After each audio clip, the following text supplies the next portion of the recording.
Brought to you by GTA. We start with you. DOC Director Samantha Brennan says she meets weekly with the governor on Wednesdays and has pushed the need to fast-track recruitment and even waive requirements to bring more officers on board.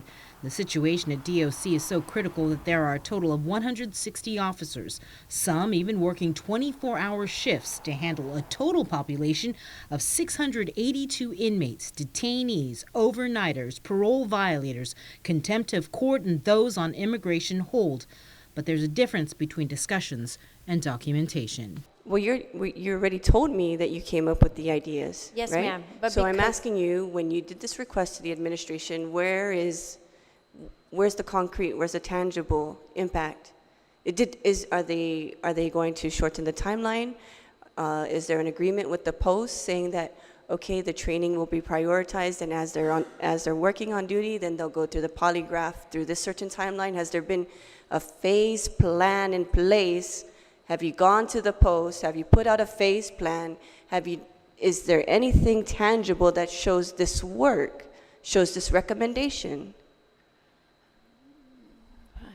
I'm trying to recall, ma'am, if anything tangible other than we have gone and we've addressed it. But you're absolutely right. We will have to document it and then move it forward, because you're absolutely right. It's not tangible. It's not just a critical shortage of manpower that appears to be the problem at DOC. Rank and file officers, in an anonymous letter written with an official government letterhead, alleged a hostile and unsafe work environment. The Vice Speaker read the letter during the hearing. Every decision Director Brennan has made thus far has been contrary to good leadership, contrary to security and safety, contrary to good morale, contrary to employee unity, and most importantly, contrary to logic. Director Brennan, do you have anything to say in response to this letter? No, ma'am.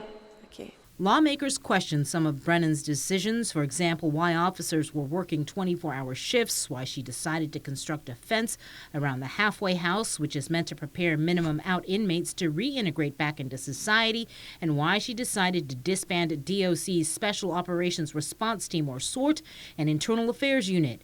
Officers were clear in their letter they lacked faith in her leadership. All we can do at this point is pray that no officer inmate gets killed or seriously injured because of the way this director is running this already crippled department.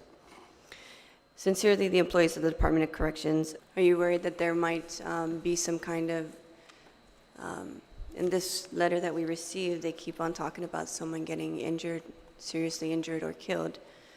Are you worried that there might be at any instance the riots in the compound? That's a concern every day. Are you trying to address that issue? Yes, ma'am. We're working on recruitment right now. Since January, there's been an announcement out that DOC is hiring, but it wasn't until September that DOA provided a list of eligible candidates. Brennan is hoping to bring on board at least 35 DOC officers in the next 4 months. Senators are hoping it could be sooner if the director puts pen to paper. Sam, I'm glad to hear that you're not ashamed to go to the governor's office and call for a state of an emergency, because I think it's very appropriate. And if you need it in black and white, I think you just need to send a letter to the front office and let them know that you are in a state of emergency right now. According to Vice Speaker Nelson, anything can happen in the next 4 months, waiting for new officers to be on the job. The morale apparently is low.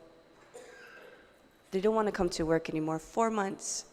Anything can happen tomorrow. We were sitting here in oversight hearing, and 2 inmates run away from the halfway house. And I'm hearing that the only reason someone knew about it is because an inmate that was being released saw them. The Vice Speaker says she stands ready to help in any way possible, but Brennan needs to provide more information and a plan they can work on. If we don't get the information quick enough, then we can't help the community. If you're going to keep everything close hold, then there's nothing, what help can we do?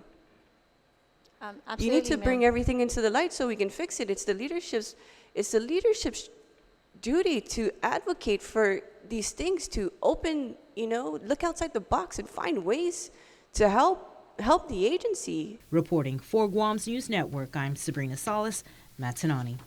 Brought to you by GTA. We start with you.